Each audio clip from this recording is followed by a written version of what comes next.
একবার বানিয়ে খেলে বারবার খেতে হবে এই তালের বড়া।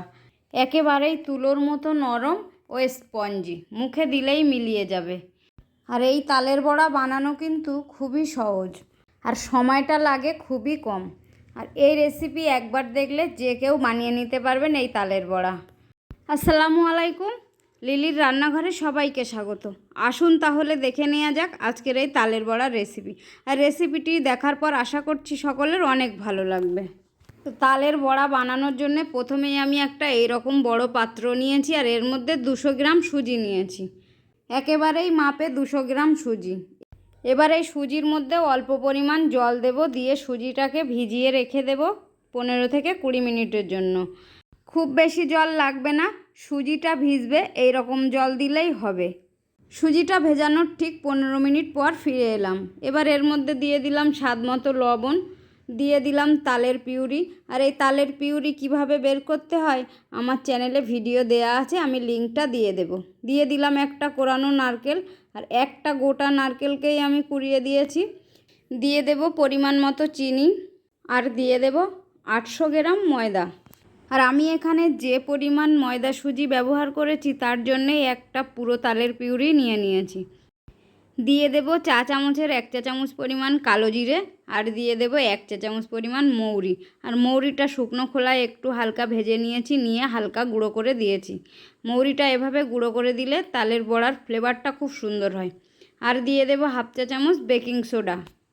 আর এই বেকিং সোডা দেওয়ার কারণেই কিন্তু তালের বড়াগুলো অনেক বেশি ফুলকো ফুলকো হবে আর অনেক নরম হবে। এবার এই সমস্ত কিছু প্রথমেই আগে হাত দিয়ে খুব ভালোভাবে মেখে নিতে হবে, জল ছাড়াই। আর তারপর অল্প অল্প জল দিতে হবে, অল্প অল্প জল দিয়ে ব্যাটারটা রেডি করতে হবে। আর আগে কোনোভাবেই বেশি জল দেয়া যাবে না, আগেই বেশি জলটা দিলে ব্যাটার পাতলা হয়ে গেলে আর বড়াগুলো ভালো হবে না। তো ব্যাটারটা ঠিক এইভাবে বানিয়ে নিতে হবে, না টাইট না পাতলা, এই রকম মাঝামাঝি করে বানিয়ে নিতে হবে। তারপর কড়াইয়ে তেল গরম করে এভাবে বড়াগুলো ছাড়তে হবে। আর বড়াগুলো ছাড়ার কিছুক্ষণ পর আপনা থেকেই তেলের উপরে ভেসে উঠবে। আর ঠিক এই পর্যায়ে অবশ্যই গ্যাসের ফ্লেমটা হাইতে রাখতে হবে, হাইতে রেখে বড়াগুলো ছাড়তে হবে। কিছুক্ষণ রেখে দেওয়ার পর এভাবে নাড়াচাড়া করতে হবে।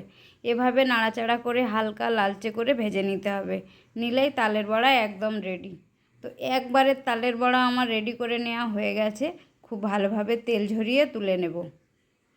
আর ঠিক একই রকমভাবে সমস্ত বড়াগুলো আমি ভেজে নেব। আর বন্ধুরা, ঠিক এই পদ্ধতিতে একবার তালের বড়া বানিয়ে দেখুন, খেতে কতটা নরম তুলোর মতো হয় আর কতটা টেস্টি হয়। আর আমার রেসিপি যদি ভালো লেগে থাকে লাইক কমেন্ট শেয়ার করতে ভুলবেন না। সঙ্গে চ্যানেলটিকে সাবস্ক্রাইব করে আমার পাশে থাকার অনুরোধ রইল। আর পাশে থাকা বেল নোটিফিকেশনটা অবশ্যই অল করতে ভুলবেন না, এই রকম ভালো ভালো রান্নার নোটিফিকেশন সবার আগে পাওয়ার জন্যে। দেখুন বড়াগুলো কতটা ফুলকো ফুলকো হয়েছে আর কতটা সুন্দর দেখতে হয়েছে। একটা বড় চুপড়ির 1 চুপড়ি বড়া হয়েছে। তালের মরশুমে তালের বড়া খাবো না সেটা তো আর হয় না। তো বন্ধুরা, আজই চটপট তালের বড়া বানিয়ে ফেলুন ঠিক এই পদ্ধতিতে। আর আজকের মতো এখানেই বিদায় নিচ্ছি, আবার দেখা হবে অন্য কোনো রেসিপিতে। ততক্ষণ সকলে অনেক ভালো থাকবেন, সুস্থ থাকবেন। আল্লাহ হাফেজ।